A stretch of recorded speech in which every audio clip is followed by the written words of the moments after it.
Critique, c'est la réponse à la taxe sur les super-profits. Oui. Sur les dividendes, c'est autre chose. Le MoDem portait une proposition de loi de taxer les super-dividendes, et la preuve que le débat n'est pas clos, c'est Bruno Le Maire qui dit, et effectivement, il faut aller plus loin, il faut mettre en place un dividende salarié. Donc, est-ce que vous n'en voulez pas à l'exécutif de fermer la porte à vos propositions, alors que finalement, le gouvernement lui-même reconnaît que le débat n'est pas clos, puisqu'il veut un nouvel instrument? Non, mais le débat sur le partage de la valeur n'est absolument pas clos. Et d'ailleurs, voilà, donc Bruno, pourquoi est-ce qu'il vous renvoie dans vos cordes? Parce qu'il ne nous renvoie pas dans nos cordes. Parce que la proposition de taxation des dividendes, elle n'était pas très bien fichue, si je peux permettre cette expression. Vous la retravaillez. Uniquement les actionnaires français. Il faut voir le dispositif différemment dans sa globalité. D'ailleurs, Bruno Le Maire, qu'est-ce qu'il a annoncé? Et moi, je m'en félicite, qu'on a un débat avec notamment Renaissance, avec Stéphane Séjourné, Olivier Dussopt, qu'on réfléchisse au partage de la valeur. Aussi. Beaucoup a été fait sous la précédente mandature.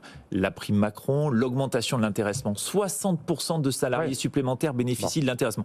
Mais il faut aller plus loin. Et le dividende salarié, c'est quoi? Quand une entreprise peut distribuer des dividendes, alors elle doit redistribuer une partie de sa valeur directement aux salariés. Un plus grand équilibre, et on sait que c'est un sujet, et donc on le prend à bras-le-corps, mais pas à la faveur d'un amendement un peu décorrélé de l'équilibre du texte, mais dans une réforme profonde, annoncée par le président de la République dans sa campagne. Donc ce que vous dites, c'est que cette proposition de dividende salarié, c'est bien plus pertinent justement qu'une hausse des salaires. Vous êtes d'accord avec ça?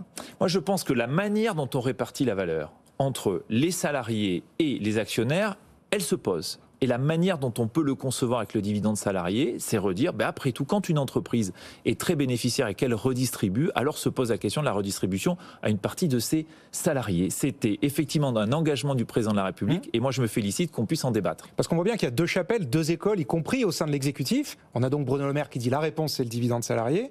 On a Gérald Darmanin en face qui dit il y a un problème de salaire.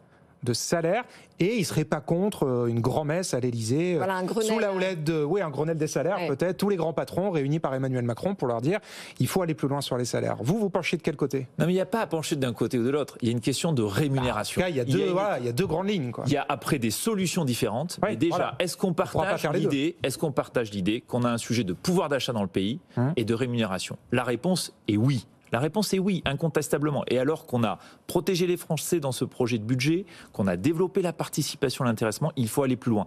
Quelle forme cela doit prendre? Moi, je me félicite qu'on mette au travail cette proposition de dividende salarié. Elle était et elle est dans le programme du président de la République. C'est notre responsabilité de la majorité de la mettre au travail, l'instruire, partager avec les oppositions et essayer de construire de nouvelles solutions.